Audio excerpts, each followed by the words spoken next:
Okay everyone, this is day one of our Middle Eastern trip here to Amman in Jordan. And you might be wondering, why the hell are we here? This is a very unusual backdrop setting for us. It's not the touristy nonsense we normally get up to. Now, we've been really fortunate enough to be selected to come out here with World Vision. And over the next few days, we'll be going to the Azraq refugee camp, about 90 minutes outside of the Amman city, to make content with World Vision.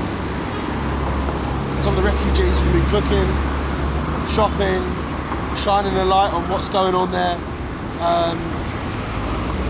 And today, we've got our safety briefing, which we will take you along. If you're not subscribed at this point, please do so. Over the next few days, that's when the content's going to be going out, and I'd love for you guys to see this. It's a really big deal for us. Currently sat here now, we're a little bit unsure and a bit nervous as to what the week's gonna hold. We've got security with us. We've got full briefings coming up today, and it's probably going to unfold. But we're going to take you guys on the journey with us. Not our typical content. If you're here for this and want to see more of this stuff, give us a thumbs up. Let us know what you think. This is going to be really, really interesting and probably very difficult for us to document and film. But I'm glad they've picked us. I'm glad we're here. And I'm glad we've got the opportunity to do it. So in 4 or 5 minutes, we're jumping on a bus and getting out into the city. Let's go.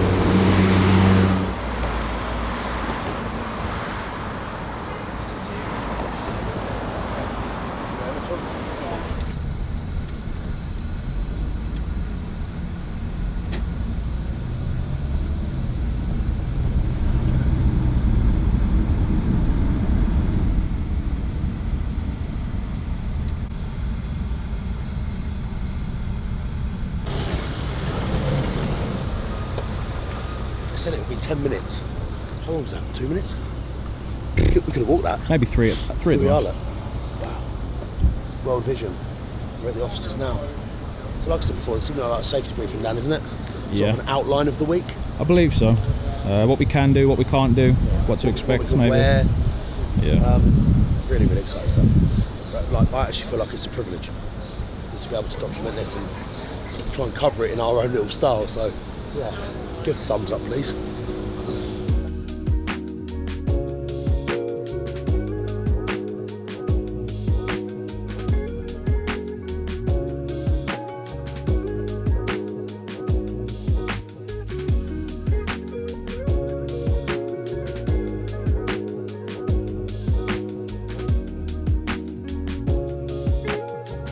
Right, we're rounded up. Yeah, we've got Josh to show you. Please. All of the colours to go to the desert. What would you say is the worst colour? Probably grey. It's funny you say that, Dan. Oh, there we go. That is going to be, within about 30 seconds, that'll be dark grey. And what I'm going to do is I'm going to zoom right in on the pits. Yeah, new sign of World Vision. Yeah. Put pen to paper. You guys want to say hello? Do you want to get our travelling friends? Hello. Hello, hello. Hello, everybody. Hi. I'm good with the water. Handsome man. Yeah. Brett's going to teach me how to model. Is it? Apparently. We're going this way. Oh, he walked off as soon as you said that. Yeah, that's a no. Yeah. Right, security briefing now. Yeah, security briefing now. I've got our clothes. Apparently it's really, really important to stay covered up because it's the desert, right? Yes. It's quite overwhelming, isn't it? It's a bit like It is. Full security briefing. The thing is that these people are doing such an amazing job. If you don't know about World Vision, have a look at them online. All over the world. Working on loads of different campaigns of brilliance for children, people in need. Nice to meet you. Here we go.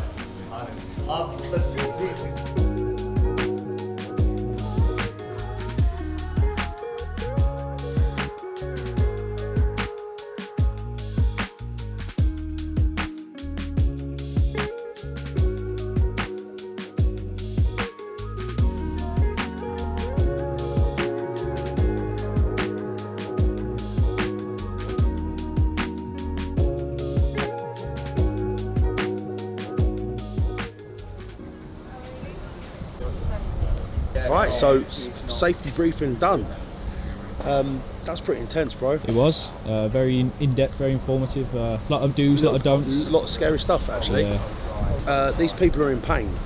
We want to go to the camp and not aggravate anyone and come out leaving it a better place, if anything. Certainly not rubbing people up the wrong way or asking them silly questions or inappropriately doing anything. Yeah.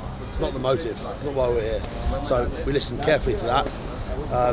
Very, very intense, but we needed to know. So we're going to follow all the rules as best we can. We didn't bring any trousers, did we? No, we are shorted up and we can't wear shorts. In the main safety thing, he basically pointed me out in my shorts. Well, you have got very short shorts. So. Oh, Jay Cutler then, Jesus. Yeah, and said this is a terrible example of what to wear. Yes. So, but I thought I've got jeans. What trousers did you bring? Long trousers that are definitely not suitable for that, and many shorts. Yeah. So yes, we've got World Vision sort of like. We're going to be full kit boys tomorrow. Yeah. And apparently it's going to be 40 degrees. My phone was saying 30. I was like, I can deal with that. 40 is. There's a big difference between 40 and 30, Dan. A very big difference. But we're here with Hamza here now. You're going to be with us tomorrow. You're going to be our saviour. Absolutely. So it's going to be 3 long days, and it's going to be extremely hot. So I hope we maintain the same colour when we're back after those 3 days. Are you sure I can't wear shorts with my legs? Look, you have very lovely legs, right? Extremely lovely legs, that's for sure. But what you want to do is you want to maintain your security first, right? Yes. So I think within the Middle Eastern culture, kind of usually, men don't wear shorts. Of course. And when we're there, then it's kind of like knee high, so it's really that's kind of a bit short. Sure. Obviously, when you go for a swimming, that's kind of your attire for that location. But then, usually we try to avoid any attire that might be culturally sensitive. Yeah. But on a serious note, jokes aside. What can we expect from Azraq over the next 3 days in terms of the people and what we're going to be trying to achieve with the campaign? Yes. So keeping in mind, now we're in Amman, right? So Azraq camp is around 90 minutes away from here. Yeah. The scenery is completely different, that's for sure. Full desert, right? It's desert. It's full desert. It's this huge area of desert and caravan, just metal boxes in the middle of nowhere. Wow. Those people have been living there for 10 years. Did you say 10 years? 10 years, so now it's a decade. So Azraq camp had its 1 decade anniversary 3 weeks ago. Wow. So think about it. You have those people that are born there. You have those people that are 13, 14, 15 years old. They have never knew anything but war, displacement, and basically the life of refugees. And these are refugees from Syria, right? These are all Syrian refugees. So I think when you go there, I would say emotionally, every time I go there, even though I'm used to, every time I go there, emotionally I get stirred up. I just kind of like ask why. These people had lives, absolutely, yes. hobbies, so, look, think jobs, about Syria. Careers. Absolutely. So if you think about the Syrian conflict, it's been ongoing for 13 years. Right? Wow. So when you think about Syria before the conflict, Syria was the hub of education in the Middle East. Incredible. All of the big universities, basically. Everybody used to go to Syria, get their education. We're just ordering coffee. Yeah. A bit more, right? So kind of Syria was the hub of culture when it comes to the whole Levant area. Obviously we share all the culture, but Syria produced a lot of that. 13 years ago, 90% of TV shows were produced in Syria. We don't see that anymore. That is completely gone. So think about those people, refugees, that mostly are now out of work. They used to be doctors, engineers, nurses, teachers. They all had high hopes and dreams. They were living the life, and then suddenly they're just uprooted from the life and then moved completely, stripped away from everything they owned in life. And they said, okay, now start from scratch with minimal support. It's absolutely emotionally stirring. I think tomorrow, once you go there, you'll feel it. I feel it already talking about it. Even standing, seeing your emotion, talking about it. I think it always stirs up some things in me. Because we immediately think about ourselves and our families. Yeah. You've got a life now, so have we. If that happened to us, what would we take with us? Absolutely. How would we feel being stripped away, even forgetting losing families and friends in the conflict? But we won't get political, it's not what we're here for. But one question I have for you that came to my mind whilst we were in the briefing. Yeah. Obviously they're not happy, of course, to be here. But are they happy to be saved, or are they unrest trying to get out of the camp? What is the mindset of the people we're going to go and see? So think about their lives, right? And think about their lives before the conflict and the life after the conflict. At the moment, the main thing they miss is safety. And this is what Jordan is providing. This is what all of the other countries that are hosting not only Syrian. You're looking after them, right? Keeping them safe, Obviously. keeping them fed, watered. We look after their mental health. We look after their education. The children's education as well. Are they happy? I can 100% or 1,000% absolutely tell you they're not. Of course. They are not. They sometimes look at it and they say things can be worse. But is this a life that any one of us wants to live? If it's a life that 10 years you're spending inside a metal box, it's cold during winter time, it's extremely hot during summertime. I think that question shouldn't be answered because I think it's a very clear answer. Nobody will ever be happy within this life. And think about those people, again, they had their lives. And this right? is something we need to be careful of tomorrow. Absolutely. Talking with the utmost respect to them and not asking the wrong questions to trigger anything. That's not what we're here for. The most important thing for us is, one, their safety, their dignity, and that we connect with them on a human level. At the end of the day, they are humans. Absolutely. They were just dealt a bad card, let me say it. But then they're nothing different from me and you. They kind of, all of them, they have their ambitions, they're creative, they want to do everything in life, right? They want to grow up, they want to go to schools, finish university, and then just live a good life. But then again, sometimes that is far, far out of their reach. It's something that they cannot accomplish, unfortunately. Yeah. Our audience knows that we love connecting with people on a human level, and hopefully that will still be the same tomorrow and over the next few days. I think you're going to love it, and you're going to enjoy a lot of good food, that's for sure. We'll come on to that. Yeah. Okay, thank you, Awesome. my friend. Good thing, Thanks for your time. I'm trying new snacks. What flavour are those? I think it's tomato. Just tomato, Yeah, it but is, they're yeah. nice. Tastes like What was the ketchup. giveaway? Yeah. You guys should be doing more food reviews here now. Double check. Any good? Yeah. It's like a I think you tomato. should try it. It's It's so like a nice. soft tomato. What's it? Ah. Yeah. How are you feeling about the next 3 days? I'm excited, but I think right now I think I'm just processing all the information and just trying to like step with caution and not Yeah. like do the wrong thing. It's a lot I to think. take in. And Pretty much what Yeah. we just spoke about. It's great. Yeah, but I'm really excited. I think we're all gonna walk away just Nervously excited. Yeah, very. Should we I get think some it'll more be snacks? good. More Yeah, snacks? you should 100%. Snacks. Try more. Mad spot, innit? just a bit. Enjoy that? There's a lot to take on, wasn't it? You were asleep half of it. It's rich, isn't it? So now we're going to go and get some food. Kind of process the information. Yeah. So we've gone over do's and don'ts, security, politics, various other stuff regarding why people are here, where they've come from, the impact that's had on the community and the region. Really, really in-depth stuff. It was very enjoyable, but for people with really small brains, like myself, that's tough. How did you find it, Dan? You're a smart man. Well, I don't know. It was like 3 hours of, a barrage of information. A barrage? A barrage. Did you yeah. believe what you just said there? Outrageous. Huh? How dare you? No, it's very interesting. I think when we get out there tomorrow, they put a lot of it into perspective. Yeah. I'm super interested into meeting them and speaking to them and understanding what it's like there. And, of course, what the food situation's like. Because we've done some work with World Vision before, and needless to say, it wasn't great in terms of the campaign of Sierra Leone children compared to what my son would eat. That was a really hard-hitting, emotional piece to work on. And no doubt it's going to be something similar tomorrow. People have got access to some. What is it? It's not work. Is it in the recycling plant? Not what would you call it? Work. They get paid. They get paid They do get paid. to support their families. To support their families so they can buy food, clothes, or whatever. Yeah. So. All will be uncovered over the next few days. So if you haven't subscribed, please do so. If you want to see that content, give us a thumbs up. Your support is, is why we're here, being allowed to do this. Hopefully we're going to go and get some. Is it traditional food we're going to get now? Yeah. Traditional. Yeah. Yeah, I think we're going to traditional restaurants.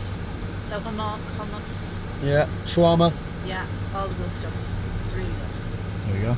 We can't get away from the Irish, by the way, can we? Oh no, We're everywhere. we love Ireland, don't Yeah. we? You We have love to. We are- You have to say that while you're Well. with me, right? We've got two of our biggest sponsors are Irish, so we've got a lot of we've got a lot of love and a lot of time We're very for. clever. So Yeah, well, there you we know go. who to sponsor. Yeah, there you go. So we spend a lot of time in Ireland and we love it. Dan, you got ties to Ireland now? Absolutely, Belfast. There you go. Big place in my heart. Yeah. Can you speak a bit of Irish? I can can you? say Sláinte. Sláinte. Yeah, that's about So it. we met a guy at the Gravediggers, right? And all the afternoon he was saying Sláinte, but I thought his name was Slosher. So I thought his nickname was Slosher. And yeah, it was really He thought he embarrassing. was saying his own name every Yeah, time he drank? yeah. Okay. That would have been a bit weird. He was quite intoxicated. Had about 20 pints. He had about 20 pints. Okay. He So- wasn't saying it properly. No. Are you excited for the next few days? I'm really excited for the next few days.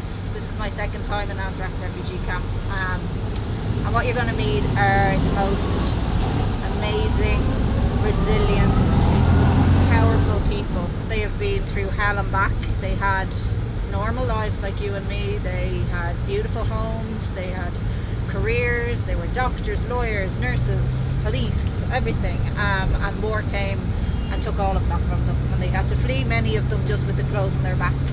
And they've been living, some of them for 10 years in this camp, which is basically like an open air prison. They're not allowed to leave. So their whole livelihood is within what we're going to tomorrow. So you're a parent, you can imagine you have hopes and dreams for your kids. You want them to do anything in life and imagine you're living in this tiny area and that's your hopes and dreams for your kids. But they are so resilient, they change things, they take the tiniest bit of support and do so much with it. And they're beautiful people, kind, loving, and the kids are amazing. They're so beautiful as well, and just full of love, full of life, Smiles and full of smiles, just gorgeous people. You'll be moved to tears. is there light at the end of the tunnel for these people? What's the? We hope so. I mean, we are advocate constantly for peace. So, you know, they deserve and need peace in their country so that they can rebuild their country. A lot of refugees that you talk to just want to go home and rebuild their country, but they can't because there's still conflict there. But these people deserve home. They deserve peace and to have a normal chance. So, but while the situation is still like that, it's our job to provide support to them as much as we can in every way. You're very passionate. Well, you'll see why when you go tomorrow. You're really going to see why. So this is day one, the pre-day to what's to come. So bring your tissues. yeah. Cheers. Yeah.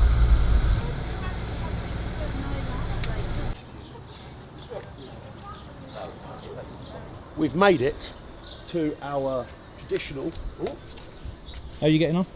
How's your trip? Jordan Heritage Restaurant. And it looks big. It looks big and sexy. Like someone I know. Oh, thanks, mate. Wow. We kind of had the choice of where to go, didn't we? What sort of food do you want? Food on the go, and I think we all wanted to go with that hard-hitting, famous, local, traditional spot. God, I'm excited for this food. Wow. Right, we've just been delivered leaf tacos. Sorry, Wow.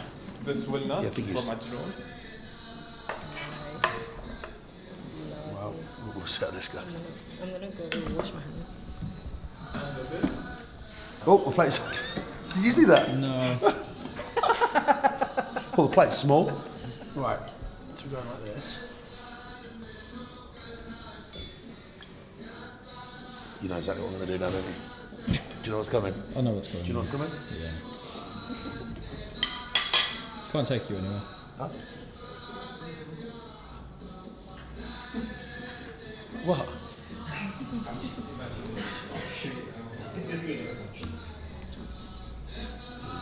Cheers.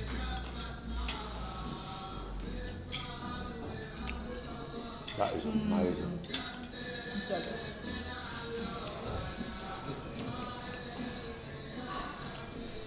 Good. What was that place called we went to in Stockholm? Copenhagen. What? The Persian. Oh, cuckoo. Cuckoo. Like. The gourmet subway. Yeah. Yeah. Flavour profile is exactly the same. A lot of citrus, crunch, flavour, freshness. You do not get food like this. Flavour profile like this. Back home. my God, this is power food. What's even in there, bro? So look. There you go, look.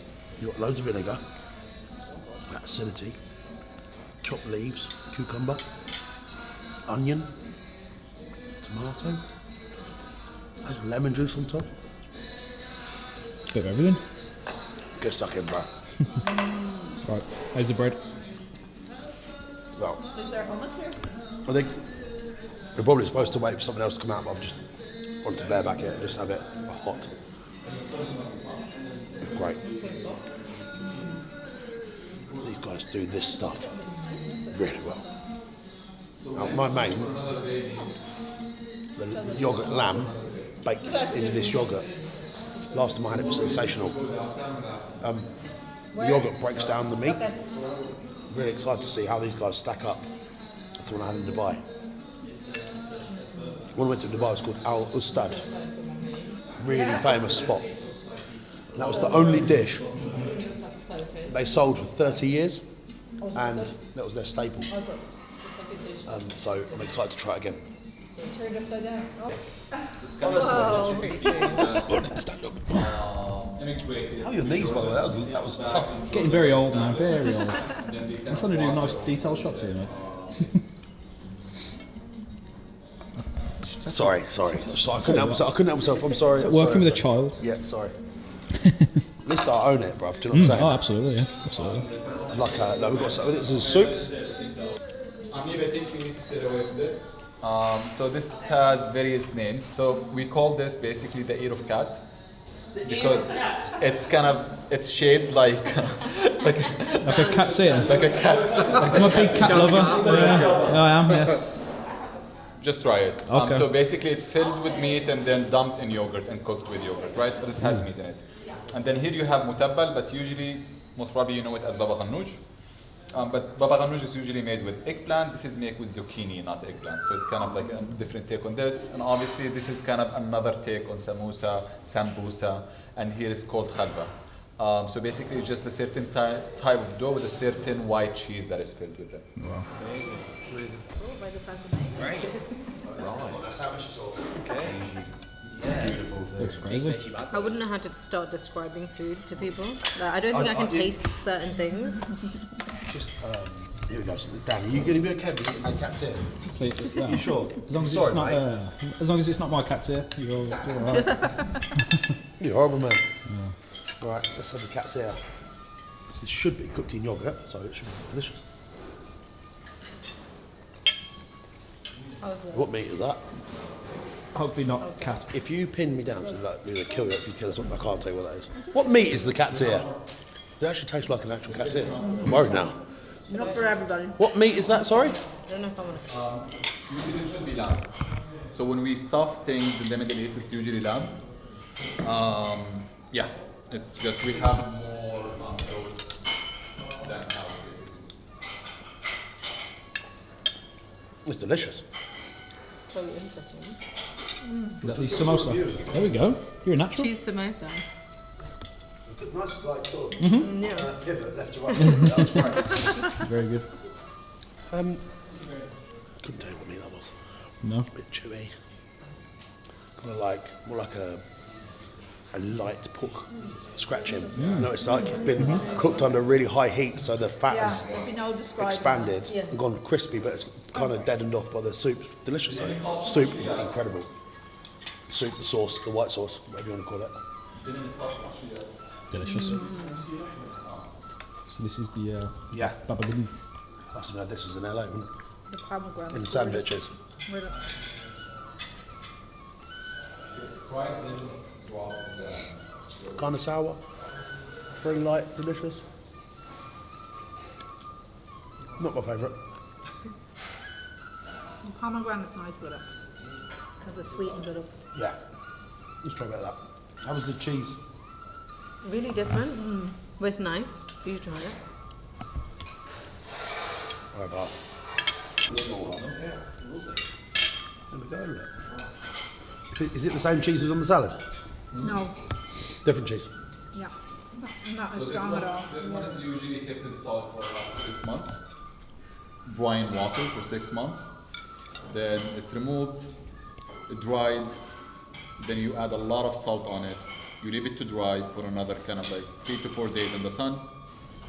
You then boil it to remove the salt, then you let it cool down, then you start using it for those kind of things. So it's kind of like a process, but this is usually goat milk, not kind of cow milk. It's not like making toast. No, it is Much more involved. How is it? Really nice, bit of a bite to it, bit of chew to it, loads of flavours. Obviously that salty bit that he's talking about. Really, really nice, mate. Super delicate flake on the outside of this sort of pastry. Yeah, I'd order that again for sure.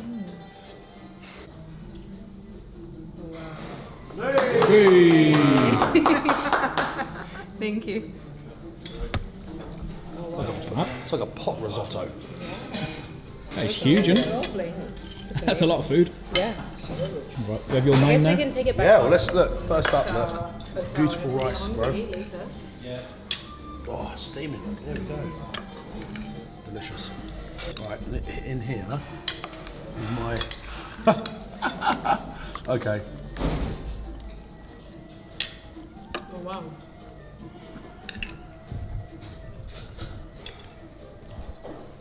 Let's see. Not sure at the moment.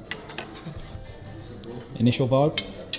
Different, it's completely different right before. Ready? Can I look at this? Well, that just it just fell apart. Yeah, that. Here we go, bro.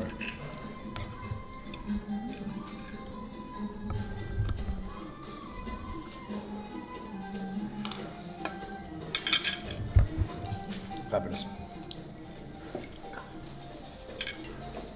Super soft, roasted.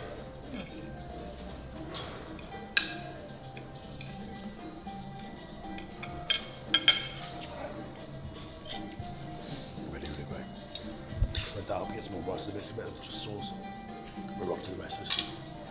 Now, why is it when you have dinner out, you don't have dessert? That's all I can think about. I need sugar. After all that delicious food. Yeah, that was absolutely incredible. We had a really long, kind of abrasive day today, learning about what's going to unfold over the next few days. I'm a little bit nervous, to tell you the truth, more than I was this morning. So I know more now, and I'm probably know how much weight it carries. These people have gone through hell and back, and we're going to go and meet them tomorrow with you guys. It's a really special opportunity, one I'm really grateful for, and I feel the weight of that, in the truth. Makes you think, what would you do if your village, your town was being bombed, you've got 4 or 5 kids at home, you had to get out, just what you're wearing. That's exactly what these people have been through in Syria. Yeah, who knows what to expect. Hope you enjoyed today's video. If you have, like and subscribe. There we have it, day 1 here in Amman, Jordan. Tomorrow, that's when the serious stuff starts. God bless everyone.